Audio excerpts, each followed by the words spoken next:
دی گئی، ایک رمضان المبارکہ کے روزے مکمل ہونے کے بعد اور دوسرے ذی الحجہ کی 10ویں کو، عشرہ ذی الحجہ جس کو ہم عید الاضحیٰ کہتے ہیں اور اردو میں بقرعید، عید قربان کے نام سے جانتے ہیں۔ یہ 2 عیدیں اللہ تبارک و تعالیٰ کی طرف سے مسلمانوں کو دی گئی ہیں۔ ان عیدوں کے دنوں میں روزہ رکھنا بھی جائز، خوشیوں کے دن۔ اور یہ جو ایام چل رہے ہیں پہلی ذی الحجہ سے لے کر 10ویں ذی الحجہ تک، اس کا ذکر تو اللہ تعالیٰ نے قرآن میں یوں فرمایا، والفجر ولیال عشر، فجر کی قسم اور 10 راتوں کی قسم۔ اور وہ 10 راتیں کون سی ہیں؟ پہلی ذی الحجہ سے لے کر 10ویں ذی الحجہ تک کی رات، یہ 10 راتیں اتنی عظمت والی ہیں کہ اللہ خود ان کی قسم فرما رہا، اللہ ان کی قسم یاد فرما رہا۔ اور ان ایام میں جو اعمال کیے جاتے ہیں اللہ کی بارگاہ میں مقبول ہوتے ہیں۔ یہ حرمت والے مہینوں میں سے ایک مہینہ ہے۔ زمانے جاہلیت میں بھی ان مہینوں میں جنگ و جدال نہیں کیا جاتا تھا، کوئی بھی جنگ چل بھی رہی ہو تو یہ مہینے آتے تو جنگ روک دی جاتی کہ یہ حرمت والے مہینے۔ تو ذی الحجہ کے مہینے میں ہم اور آپ ابھی اپنی زندگی سانسیں لے رہے ہیں، لیکن قربانی کے متعلق جیسے کہ لوگوں کے دل و دماغ میں ایک کانسیپٹ اور پھر پھیلایا ہوا ایک کانسیپٹ اور اسلامی کانسیپٹ، تینوں میں کیا چیزوں کا فرق، اسلام کون سی قربانی چاہتا ہے، لوگوں نے کیا پروپیگنڈا پھیلایا ہے اور عوام کے ذہن میں کیا بیٹھا ہوا ہے، تینوں کو ہم تھوڑا سرسری نظر سے۔ سب سے پہلی چیز تو یہ ہے، اسلام جس قربانی کی بات کر رہا ہے، قرآن میں اللہ فرماتا ہے لن ینال اللہ لحومها ولا دماؤها، نہ تمہارا گوشت نہ تمہارا بہایا ہوا خون اللہ تک پہنچتا ہے، ولکن ینالہ التقوی منکم، بلکہ اس کے پیچھے جو تمہارا تقوی ہے وہ اللہ تک پہنچ، تمہاری نیت دیکھی جا رہی ہے، تمہارا اخلاص دیکھا جا رہا ہے۔ اسی لیے کہا گیا کوئی گوشت کھانے کی نیت سے قربانی کرتا ہے تو اس کی قربانی ہوگی ہی نہیں۔ گوشت کی نیت سے اگر کسی نے قربانی کیا اس کی قربانی ہی نہیں، یا پھر اگر ذبح کرنے کے بعد بیچنے کی نیت کیا گوشت میں سے کچھ حصہ، وہ تجارت کی نیت کیا ہوا ہے تب بھی اس کی قربانی نہیں۔ قربانی صرف وہ ہے جو خالص اللہ کی رضا کی، جو اللہ تعالیٰ نے حکم فرمایا مجھے اور اللہ کریم کے حکم پر عمل پیرا ہوتے ہوئے میں قربانی کر رہا ہوں، اس نیت کے ساتھ جس نے قربانی کیا اس کی قربانی قبول ہے۔ یہ اسلام چاہتا ہے آپ کی۔ اور لوگوں کے دل و دماغ میں جو اکثر بیٹھا ہوا ہے وہ یہ ہے کہ موسم آ رہا ہے، سب کر رہے ہیں تو ہم کو بھی کرنا چاہیے، اور کچھ لوگ فیشن کے طور پر، کچھ لوگ بچوں کی ضد پر قربانی کر گئے۔ یہ لوگوں کے ذہن و دماغ میں بیٹھا ہوا ہے۔ نہیں میرے عزیزو، جو مالک نصاب ہے اس پر قربانی واجب ہے، یہاں تک کہ اللہ کے نبی صلی اللہ علیہ وسلم نے ارشاد فرمایا استطاعت ہونے کے بعد، مالک نصاب ہونے کے بعد جس نے قربانی نہیں کیا، حضور فرماتے وہ ہماری عیدگاہ کے قریب بھی نہ ہے۔ حضور اکرم صلی اللہ علیہ وسلم فرماتے وہ ہماری عیدگاہ کے قریب نہ ہے۔ اس کے لیے دنیا میں یہ وعید ہے تو آخرت میں اس کا عذاب اور ہے۔ تیسری چیز جو پروپیگنڈا کیا پھیلا ہوا ہے قربانی کو لے، ایک بہت بڑا پروپیگنڈا ہے۔ اسلام کے خلاف کچھ بھی بات پھیلانے کے لیے لوگوں کو صرف ایک چھوٹی سی سوئی چاہیے۔ یہ ان کا ایک پھیلایا ہوا یہ پروپیگنڈا کہ لاکھوں ہزاروں اینیملز اس میں کاٹ دیے جاتے ہیں، ذبح کر دیے جاتے ہیں، خون بہایا جاتا ہے، اس کا حاصل کیا ہوتا؟ جیوت چیزوں کو مار دیا جاتا ہے۔ میرے عزیزوں، لوگ یہ باتیں تو صرف اور صرف اسلام کے خلاف کرنے کے لیے پھیلاتے ہیں، جبکہ میں آپ کو بتاؤں دنیا کے تقریباً مذاہب میں قربانی کا کانسیپٹ اکثر دینوں میں وہ الگ الگ انداز ہے۔ کہیں بلی چڑھانا ہو گیا ہے، کہیں دیوتا کو کچھ پیش کرنا ہو گیا ہے۔ قربانی کا کئی جگہوں پر یہ کانسیپٹ موجود ہے، لیکن کوئی اپنے گریبان میں جھانکتا تھوڑی نہ، دوسرے کے گھر میں جھانکنے کی عادت زیادہ ہوتی۔ اسلام کی قربانی لوگوں کو نظر آتی ہے کہ مسلمان جتنا پریکٹیکل ہے اپنے دین پر، دنیا میں کوئی بھی اپنے دین پر اتنا پریکٹیکل نہیں، کوئی بھی اپنے دین پر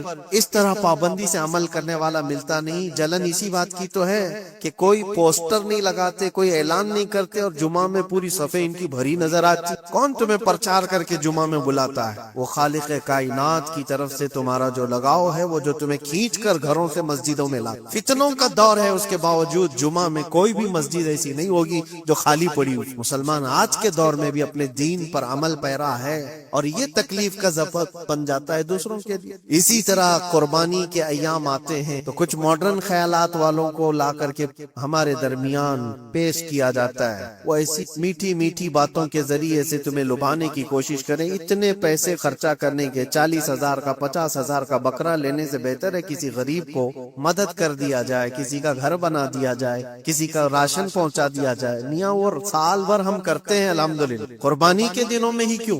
اللہ کے نبی صلی اللہ تعالی علیہ وسلم کی حدیث، حضور پاک صلی اللہ تعالی علیہ وسلم فرماتے قربانی کے دن یعنی ذی الحجہ کی 10، 11 اور 12 یہ 3 دنوں کے اندر حضور فرماتے ہیں کوئی عمل دنیا میں قربانی سے زیادہ اہمیت اللہ کے نزدیک نہیں رہا، کوئی عمل اللہ کو اس سے زیادہ پیارا نہیں ہے قربانی۔ اور ایک بات میں آپ کو بتاؤں، لوگ ہمیں ظالم کی شکل میں پیش کرتے ہیں کہ کاٹ دیتے ہیں، ذبح کر دیتے ہیں، ہم اپنی مرضی سے اگر کاٹیں، اپنی خواہش کے لیے کاٹیں تو حرام ہے، اور جس نے خود جان ڈالا ہے اس کے حکم پر کاٹے تو یہ حرام نہیں ہے، یہ اس کے حکم کی فرمان برداری ہے۔ ایک بات یاد رکھو، جانور تو یہ بکرا ہو، بھینس ہو، اونٹ ہو جن کی قربانیاں ہوتی ہیں یہ الگ، جو مچھلی کھاتے ہیں اس میں بھی اگر کوئی انٹرٹینمنٹ کے لیے شکار کرتا ہے کہ اپنی تفریح قلب کے لیے تو اس مچھلی کا شکار کرنا بھی حرام ہے۔ کھانے کی نیت ہے، تجارت کی نیت ہے، تو مقصد کے تحت اگر مچھلی پکڑ رہا ہے تو اس کے لیے جائز ہے۔ اسلام یوں ہی کسی چیز کی جان لینا اور خون بہانے کا حکم نہیں دیتا، اللہ تبارک و تعالیٰ کا حکم ہے، اور اس نے کائنات کو جس انداز سے بنایا ہے، ان جانوروں کو اللہ تعالیٰ نے ہمارے کھانے کے لیے بنایا ہے جس کی وجہ سے یہ قربان کیے جاتے ہیں۔ اور اگر میں کہتا ہوں سارے جانوروں کی قربانی بند کر کے دیکھ لو، پھر جانور ہی رہیں گے، تمہارا رہنا مشکل ہو جائے۔ اسلام کی یہ قربانیاں تو سال میں ایک مرتبہ ہوتی ہے نا، جو ایک دن کی جاتی ہیں 10ویں ذی الحجہ سے 12ویں کو۔ اگر نوجوانوں میں ایک دعوت دیتا ہوں، جاؤ، آج تو AI کا زمانہ ہے، کچھ بھی پوچھو تو لا کر کے تمہارے سامنے رکھ دے گا سارا ڈیٹا، ذرا یہ بھی ڈیٹا نکال کر کے دیکھ لو کہ سال بھر میں KFC میں کتنی چکن ذبح ہوتی پوری دنیا بھر میں پر ڈے۔ میکڈونلڈ صرف چکن ہی نہیں بیچتا، گائے کا گوشت بھی بیچتا پوری دنیا بھر، جس کو یہاں پر بھی بہت سینے سے لگا کر کے رکھے، پوری دنیا بھر میں ان کا استقبال ہے، کیونکہ امریکن کمپنیاں ہیں، باپ دادا کی کمپنیاں، ان کو کوئی آنکھ نہیں دکھا سکتا۔ اور انٹرنیٹ کے ڈیٹا کے حساب سے پر ڈے 68,000 گائے تو میکڈونلڈ ذبح کرتا، پر ڈے کی بات کر، سال بھر کی، سال بھر ان کا ڈیٹا بہت زیادہ ہے، ملینز میں، اور 1 بلین سے زیادہ چکن وہاں پر بھی قربان ہوتی ہیں جو فرائیڈ چکن کھاتے ہیں۔ یہ تو ایک کمپنی کی بات کر رہا ہوں، ایسی بہت ساری کمپنیاں۔ تو کبھی کسی نے یہ اعتراض کیا کہ یہ کمپنیاں اتنے جانوروں کو ذبح کرتی؟ نہیں، بقرعید کے دن سب کے سینگ نظر آتے، جانوروں کی محبت امڑ امڑ کر کے آتی، سال بھر جو قربان ہو رہے ہیں۔ کبھی کسی نے آبجیکشن نہیں کیا کہ یہ سارے آؤٹ لیٹس بند کیوں نہیں کر دیے جاتے، یہ ساری دکانیں کیوں نہیں بند کر دی جاتی جو سال بھر ذبح کر رہے ہیں۔ ہو سکتا ہے میکڈونلڈ یہاں نہیں ذبح کرتا گائے، کیونکہ یہاں پتہ ہے حالات صحیح نہیں، لیکن دوسری جگہ پر جا کر دیکھیں، سب جگہ پر بیف آسانی سے ان کے ہاں ملتا ہے۔ میں یہ باتیں صرف اور صرف یہ اس لیے کہہ رہا ہوں، پھیلایا ہوا پروپیگنڈا کیا ہے، جانوروں سے محبت یہ سکھائیں گے ہمیں۔ اللہ کے نبی صلی اللہ تعالی علیہ وسلم فرماتے ہیں، بنی اسرائیل کی ایک خاتون کو میں نے جہنم میں دیکھا، کس بنیاد پر؟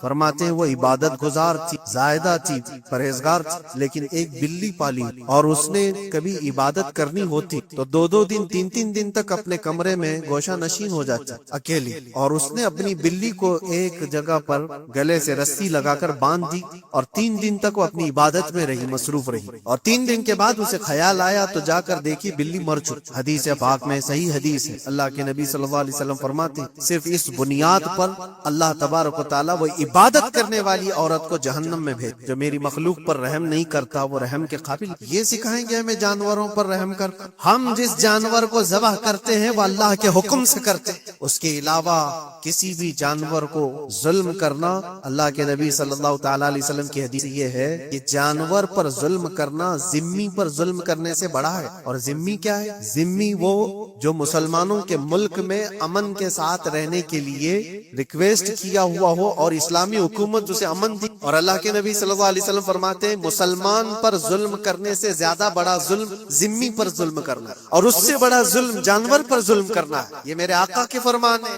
نبی اکرم صلی اللہ علیہ وسلم نے فرمایا، اور رحمت للعالمین ہے۔ اور ایک بڑی بات میں آپ کو بتاؤں، جو یہ پھیلایا جاتا ہے کہ جانوروں پر ظلم، سیدنا امام غزالی رحمت اللہ تعالی علیہ کی بات میں پڑھ رہا تھا، حجت الاسلام، جن کی کتابیں پڑھ کر کے لوگ اللہ کے ولی بن گئے۔ امام غزالی کا نام سنا ہے؟ اتنی کتابیں انہوں نے لکھا، تصوف کے امام ہیں، علم کلام کے امام ہیں، منطق کے امام ہیں، فقہ و تصوف کے امام ہیں، بے شمار علوم و فنون کے دریا بہائے ہیں۔ اس حجت الاسلام امام غزالی رحمۃ اللہ علیہ کے انتقال کے بعد ان کے بھائی نے ان کو خواب میں دیکھا اور پوچھا آپ کے ساتھ اللہ نے کیا معاملہ فرمایا؟ امام غزالی فرماتے اللہ نے مجھے بخش دیا، میری لکھی ہوئی کتابیں، میری عبادتیں، ہزاروں کو جو میں نے پڑھایا وہ شاگرد، یہ ساری چیزوں کی وجہ سے نہیں، بس ایک کام کی وجہ سے۔ پوچھا وہ کون سا کام؟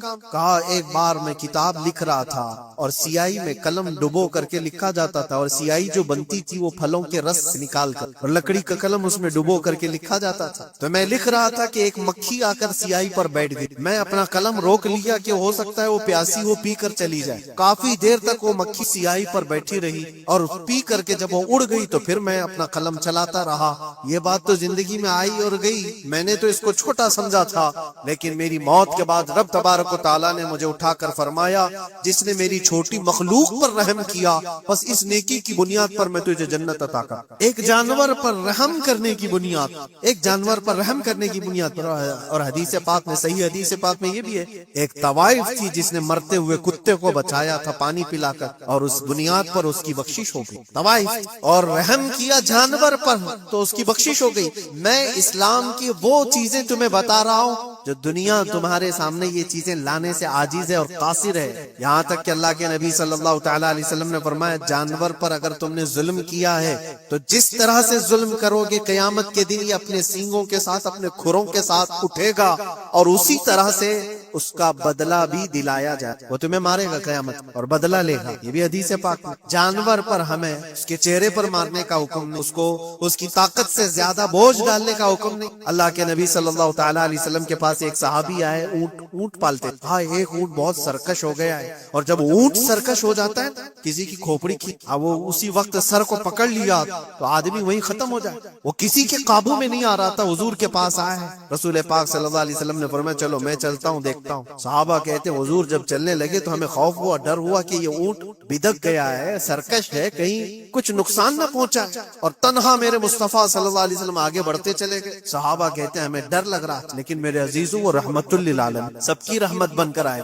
نبی پاک صلی اللہ تعالی علیہ وسلم جب قریب گئے تو اونٹ کوئی سرکشی نہیں کی، کچھ نہیں۔ حضور پاک صلی اللہ تعالی علیہ وسلم کے چہرے کے پاس اپنا منہ کرتا ہے اور اپنی زبان کو چپڑ چپڑ چپڑ کرتے ہوئے اپنی زبان ہلا رہا ہے، اور حضور پاک صلی اللہ تعالی علیہ وسلم ایسے سنتے جا رہے ہیں جیسے کسی دانشور کی بات۔ پھر نبی پاک صلی اللہ علیہ وسلم اونٹ کے مالک کی طرف متوجہ ہوئے اور کہا یہ اونٹ تیری شکایت، یہ اونٹ تیری شکایت کر رہا ہے، یہ سرکش اس لیے ہوا کہ تو اس کی طاقت سے زیادہ بوجھ اس پر ڈالتا ہے اور کھانا اس کو کم دیا کرتا ہے۔ کیا یہ بات صحیح ہے؟ وہ جو بدو تھے، جو اونٹ کے مالک تھے، انہوں نے چہرہ جھکا لیا اور کہا وعدہ کرتا ہوں حضور پاک صلی اللہ علیہ وسلم سے کہ اس سے زیادہ، اس کی طاقت سے زیادہ بوجھ نہیں ڈالوں گا، اور اس کا چارہ، اس کے کھانے کا انتظام روزانہ کیا کر۔ نبی پاک صلی اللہ علیہ وسلم نے اس اونٹ کی رسی پکڑی اور مالک کو دے دیا، پھر وہ اونٹ اسی طرح تابع دار ہو کر نکل پڑا۔ یہ اسلام میں میرے آقا صلی اللہ تعالی علیہ وسلم کا عدل تو دیکھو، ان کی طاقت سے زیادہ کا بوجھ ڈالنے کا حکم نہیں ہے۔ اور دنیا یہ پروپیگنڈا پھیلائی ہوئی ہے کہ یہاں جانوروں کو کاٹا جاتا ہے، جو ذبح کرنے کا حکم ہے وہ اللہ کے حکم۔ میرے رب تبارک و تعالیٰ نے خود جان ڈالی، ہماری جان کا بھی وہی مالک ہے، جانوروں کے جان کا بھی وہی مالک۔ اگر اللہ کا حکم نہ ہوتا تو ہمیں چونٹی مارنے کی اجازت، اللہ کا حکم نہ ہوتا تو ہمیں کسی کو بھی قربانی کرنے کی اجازت نہیں ہوتی۔ یہ رب تبارک و تعالیٰ کا حکم ہے، ظاہر سی بات ہے ہم اللہ کے بندے ہیں۔ رب تبارک و تعالیٰ جانوروں کی قربانی کا حکم دیا، اس لیے ہر سال بقرعید میں مسلمان قربانی کرتے ہیں۔ اگر اللہ چاہے تو اپنے بیٹوں کی قربانی کا بھی حکم دے دے، اور دیا ہے رب تعالیٰ نے، اور وہ بھی کر کے دکھایا سیدنا ابراہیم علیہ السلام۔ اللہ تبارک و تعالیٰ اگر حکم دے تو کیا تم ایسے مسلمان نہیں ہو؟ مسلمان کا مطلب ہوتا ہے سر جھکانے والا اللہ کے حکم کے آگے، یہ نہیں پوچھے گا کہ کیوں ہے اور کیسے ہے۔ مسلم کہتے ہیں اپنا سر جھکا دیا اللہ کی بارگاہ میں، اس کے حکم کے آگے۔ اللہ تبارک و تعالیٰ ہماری جانوں کا مالک ہے، اگر وہ چاہتا تو ہماری قربانی کا حکم دیتا، ہمارے تمہارے اولاد کا۔ لیکن رب تبارک و تعالیٰ نے یہ سنت ابراہیمی پر پوری دنیا کو ثواب دینے کے لیے جانوروں کی قربانی کا حکم عطا فرمایا۔ میرے آقا صلی اللہ تعالی علیہ وسلم کے پاس ایک صحابی حضرت زید بن ارقم آئے اور پوچھا یہ قربانی کیا ہے؟ حضور اکرم صلی اللہ علیہ وسلم نے فرمایا جس جانور کی ذبح کی قربانی کرو گے اس کے ہر بال کے بدلے تمہیں اللہ ایک نیکی عطا فرمائے، جتنے اس کے جسم میں بال ہوں گے ہر بال کے بدلے اللہ تمہیں ایک نیکی عطا فرمائے گا۔ اور حضور اکرم صلی اللہ تعالی علیہ وسلم نے یہ بھی ارشاد فرمایا کہ تم جانور کا انتخاب اچھا کرو، اس لیے کہ کل بروز قیامت پل صراط پر یہ تمہاری سواری بن کر جس پر بیٹھ کر تم جنت میں جا رہے ہو۔ اور لوگ یہ بھی پوچھتے ہیں ہم نے ایک بار قربانی کی تو وہاں سواری کون سی والی ہے؟ یہ بھی ملتا ہے روایت، تم نے اپنی زندگی میں جو سب سے پہلے قربانی کی اس پر سوار ہو گئے، لیکن ہر سال کی قربانی والے جانور بھی سواری بن کر تمہارے ارد گرد آئیں گے، وہ سب ہوں گے، تم انتخاب کرو جس پر سوار ہونا۔ اسی لیے قربانی میں عیب والے جانور کی قربانی، لنگڑا ہو، لولا ہو، کان کٹا ہوا ہو، کیوں جائز نہیں ہے؟ دنیا تو یہ سمجھتی ہے کٹنے والا جانور وہ ہونا چاہیے جو ریجیکٹڈ ہو، جس کو کاٹا جا رہا ہے وہ دنیا میں کام کے لائق نہ ہو، اس کو کاٹنا چاہیے۔ دنیا کا یہ کانسیپٹ ہے، دنیا کا تصور یہ ہے، لیکن نہیں، اگر کوئی اپنے استعمال کے لیے کاٹ رہا ہوتا تو میں کہتا ہاں ریجیکٹڈ مال کاٹ لو، لیکن ذبح جو ہم کرتے ہیں قربانی میں وہ اپنے لیے نہیں، وہ رب ذوالجلال کے لیے ہے۔ اسی لیے بندہ یہ دیکھے میں اپنے رب کی حضور کیا پیش کر رہا ہوں۔ تم اگر کوئی ہدیہ تحفہ خریدنے جاتے ہو اپنے کسی عزت دار شخص کے لیے تو انتخاب سوچ سمجھ کر کے کرتے ہو کہ جس کو میں دینے جا رہا ہوں یہ کتنا ویلیو والا ہونا، کتنا عزت والا ہونا چاہیے، اور جو رب تعالیٰ کی بارگاہ میں پیش کر رہے ہو اس کا بھی آپ خیال رکھو۔ اس لیے لوگ کام چلانے کی باتیں تو بہت کرتے ہیں۔ قربانی کے متعلق کچھ باتیں ہیں جو مجھے آج عرض کر دی تھی، اس لیے میں نے آج اس موضوع پر آپ سے خطاب کیا۔ بہت سارے لوگ طرح طرح کے افواہیں بھی پھیلاتے، یہ تو ان غیر مسلموں کے اعتراضات کا میں نے جواب دیا۔ دنیا بھر میں ہمارے اوپر الزام کہ یہ لاکھوں جانوروں کو ایسی ذبح کر دیتے، کاٹ دیتے ہیں، لیکن میرے عزیزو یہی وہ دنیا ہے جو ایک طرف تو جانوروں کی حمایت اور محبت کی بات کرتی اور دوسری طرف ان کے بڑے بڑے ملٹی نیشنل کمپنیاں جانوروں کو بے دریغ ذبح کرتے ہیں، قتل کر رہے ہیں اور کھانے میں بھی استعمال کر رہے ہیں۔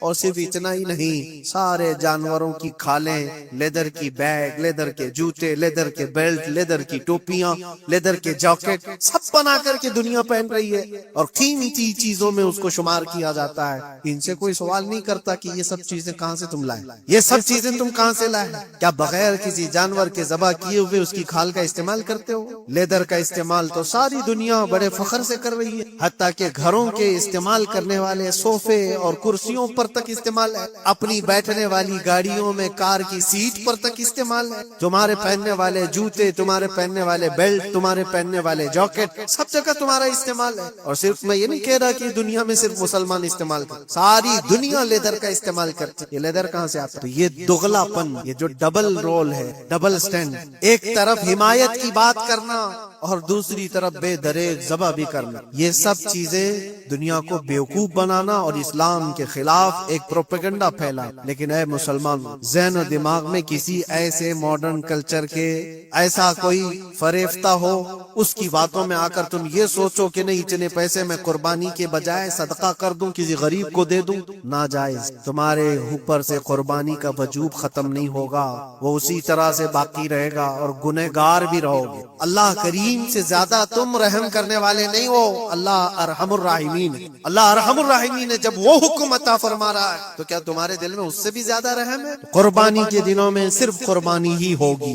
اب کچھ جو چیزیں ایسی ہیں پھیلائی گئی، دیکھیں ایک بات میں آپ کو بتاؤں، اللہ کے نبی صلی اللہ تعالی علیہ وسلم رحمت للعالمین ہے، سب کا ماننا عقیدہ ہے، وہ رحمت للعالمین رسول صلی اللہ علیہ وسلم نے خود اپنے ہاتھوں سے قربانی، اور ایک دو نہیں 100 اونٹ آئے تھے، جس میں سے 63 اونٹوں کو میرے آقا صلی اللہ علیہ وسلم نے نحر فرمایا، 63 اونٹوں کو خود حضور نے ذبح فرمایا، اور اس کے بعد حضرت علی مرتضی شیر خدا رضی اللہ تعالیٰ عنہ کو دیا، باقی کے اونٹوں کو تم ذبح۔ نبی پاک صلی اللہ تعالیٰ علیہ وسلم نے یہ جو 100 اونٹوں کو ذبح فرمایا تھا اپنے حج کے موقع. اور اس کے علاوہ ایک حدیث پاک میں یہ بھی ہے حضور اکرم صلی اللہ علیہ وسلم نے جو 2 چت کبرے بکرے ذبح کی. چت کبرے کس کو کہتے ہیں؟ 2 کلر والے، بلیک اینڈ وائٹ جو ہو، ابلق ان کو کہتے ہیں عربی میں. 2 مینڈے ذبح فرمائے.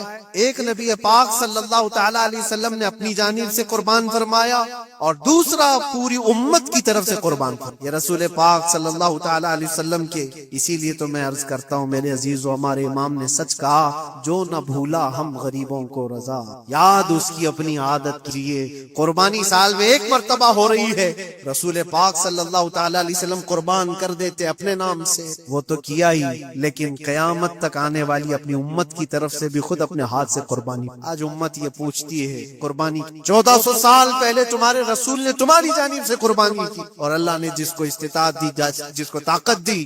میں یہ چاہتا ہوں کہ تمہارے اوپر جو قربانی واجب ہے اپنی قربانی کرو، ساتھ میں ایک اور قربانی میرے مصطفیٰ کی طرف، حضور اکرم صلی اللہ علیہ وسلم کی طرف، جبکہ ان کے احسان کا بدلہ پوری امت نہیں ادا کرتی، لیکن ہم ہدیہ تشکر کے طور پر اپنی طرف سے پیش کر سکتے ہیں. اور کچھ لوگوں نے یہ سمجھ رکھا ہے ایک بکرا لے کر کے آتے ہیں پورے گھر والوں کی طرف سے قربانی، ایک بکرا پورے گھر والوں کی طرف سے قربانی. میرے عزیزو، بکرا ایک آدمی کی طرف سے ہی قربان ہوگا جو مالک نصاب ہے. گھر میں اگر 4 لوگ مالک نصاب ہے تو چاروں پر قربانی ہے، شوہر پر بھی، بیوی پر بھی، بیٹے پر بھی، جو مالک نصاب ہے. مالک نصاب کا مطلب کیا ہے آپ جانتے ہیں؟ جس کے پاس 52.5 تولہ چاندی یا 7.5 تولہ سونا یا اس کے برابر کی قیمت، دونوں میں سے کسی ایک کے برابر کی قیمت ہو.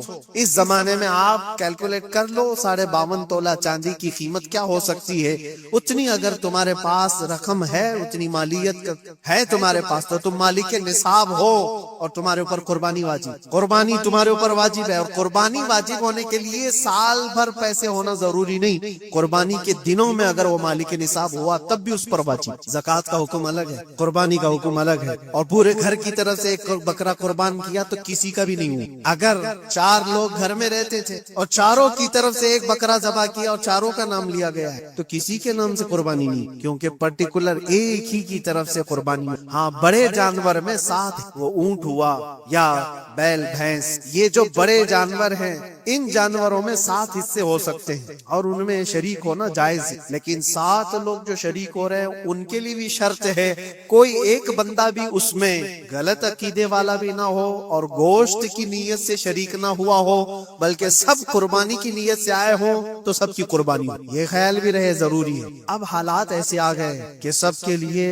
ایک بکرا لینا اگر طاقت کے بر نہیں ہے، استطاعت نہیں، تو وہ بڑے جانور میں حصہ لے سکتے جہاں پر یہ قربانیاں ہو رہی ہیں، شریک ہو سکتے. کچھ لوگوں نے یہ پروپیگنڈا بھی پھیلایا ہے ہمارے درمیان میں سے کہ بڑے کی قربانیاں جو ہوتی ہیں اجتماعی قربانیاں، یہ جائز نہیں ہے، آدمی کو اپنی قربانی کے وقت سامنے ہونا ضروری ہے. ایسی باتیں پھیلائی گئی ہیں. میں آپ کو حدیث پاک اللہ کے نبی صلی اللہ تعالی علیہ وسلم نے ارشاد فرمایا، حضرت فاطمہ کہا، فاطمہ اپنی قربانی کے وقت سامنے رہو، قربانی کے خون کا قطرہ زمین پر گرنے سے پہلے اللہ تعالیٰ تمہارے پچھلے سارے گناہ معاف فرمائے. حدیث پاک ہے. لیکن ساتھ میں دوسری حدیث یہ بھی، نبی پاک صلی اللہ تعالی علیہ وسلم نے اپنی قربانی کا وکیل حضرت علی کو کہ اپنی نیابت دے دی کہ میری طرف سے تم قربانی کرو. اس طرح سے جو مسلمان استطاعت نہیں رکھتا خود کرنے کی، وہ اپنی جانب سے کسی دوسرے کو وکیل بنا سکتا ہے. شرعاً جائز ہے، کسی کو بھی وکالت دی جا سکتی، نیابت دی جا سکتی ہے، میری طرف سے تم قربانی کرو. جیسے کہ گھر میں کوئی عورت مالک نصاب ہے، اگر یہ حکم ہوتا کہ عورت خود جا کر کے کرے تو کیسے کرتی؟ عورت کسی کو وکیل بنا سکتی، اپنے شوہر کو کہہ دی یا کسی کو دے دیا کہ میری جانب سے تم قربانی کرو. یہ جائز ہے بالکل. جن لوگوں نے یہ پروپیگنڈا پھیلایا ہے ہمارے درمیان میں کہ قربانیاں نہیں ہوتی، وہ جاہل لوگ ہیں، پڑھے لکھے لوگ نہیں. شرعی مسائل کو جانے بغیر اس طرح کی باتیں عوام الناس میں، عوام المسلمین میں پھیلانا یہ گناہ ہے. ہاں، اس بات کو یاد رکھیں، جو وکیل ہے قربانی کا اس کے اوپر ذمہ داری ہے کہ جتنے لوگوں کی قربانی کر رہا ہے جانور شریعت کے مطابق کا لے. عیب دار جانور کی قربانی نہ کر، لاغر ہو، کمزور ہو، سینگ ٹوٹا ہوا ہو، کان کٹا ہوا ہو، پیر کٹا ہوا ہو، دم کٹی ہوئی ہو، یا اتنا کمزور کہ چل نہیں سکتا، کھڑا نہیں ہو سکتا، ایسا عیب دار جانور نہ لے. یہ وکیل کی ذمہ داری ہے جو سب کی طرف سے قربانی کر رہا ہے. اور دوسری چیز، عیب کس کو کہتے ہیں؟ عیب کس کو؟ کان میں اگر سوراخ ہے تو وہ مکروہ ہے لیکن قربانی ہے اس. ہاں، سینگ اگر اگر بچپن اس کے پیدائشی نہیں آئے تھے تو جائز ہے قربان، آئے تھے اور ٹوٹ گئے کی مقدار بتائی گئی ہے، 1/3 حصہ اگر ٹوٹا ہے تو اس وقت تک جائز، اس سے زیادہ جڑ سے ٹوٹے ہوئے ہیں تو قربانی جائز نہیں۔ کوئی پیر پورا کٹا ہوا ہے، دم پوری کٹی ہوئی، یہ عیب میں آتا ہے، عیب دار جانور کی قربانی جائز نہیں، یہ وکیل کرے گا، نہیں کرے گا تو وہ گنہگار ہے۔ لیکن اس کا مطلب یہ نہیں ہوتا کہ اجتماعی قربانی جائز ہی نہیں، جائز ہی ایسی کیوں پھیلائی جاتی؟ حدیث پاک میں ملتا ہے کہ نیابت اور دوسرے کو وکالت دینا جائز ہے۔ اب کچھ لوگ یہ بھی پھیلاتے کہ قربانی کے جو حصے لیے جاتے ہیں، گوشت دیا جائے تو اس کی قیمت الگ ہوتی ہے، گوشت نہ لو تو اس کی قیمت الگ ہوتی ہے، یہ سب پھیلی ہوئی۔ اس کا ریزن بھی پتہ کرنا چاہیے، ایسی بغیر علم کے بات کرنے سے۔ 4000 5000 روپے کا ایک حصہ آتا ہے اگر شہر میں کوئی بڑا جانور ذبح کرے، کیونکہ مہنگا ملتا ہے، اور باہر جب جا کر کے کوئی ذبح کر رہا ہے تو وہی ایک حصہ 1500 روپے میں 2000 میں ہو جاتا ہے۔ کچھ لوگوں کو یہ غلط فہمی پھیلائی جاتی ہے کہ یہ لوگ کرتے ہی نہیں ہیں اور ایسی پیسے، ایسا نہیں۔ دور دراز کچھ علاقے ایسے ہیں، بنگال ہے، اڑیسہ ہے، اور بھی کئی علاقے بہار کے، جہاں پر بڑے جانور نہایت ہی سستے دام، بلکہ وہاں پر جانوروں کی قیمت صرف 5000 6000 اور 10000 کے نیچے ہوتی ہے۔ بڑے جانور جو ہم نے دیکھے ہیں، وہاں جا کر کچھ تنظیمیں قربانی کرتی ہیں، اگر وہ صحیح طریقے سے شریعت کے مطابق جانور لے کر کے کر رہے ہیں تو کوئی حرج نہیں، چاہے وہ 200 روپے حصے میں بھی کرتا ہو، کوئی حرج نہیں۔ قیمت میٹر نہیں کرتی، جانور میٹر کرتا ہے،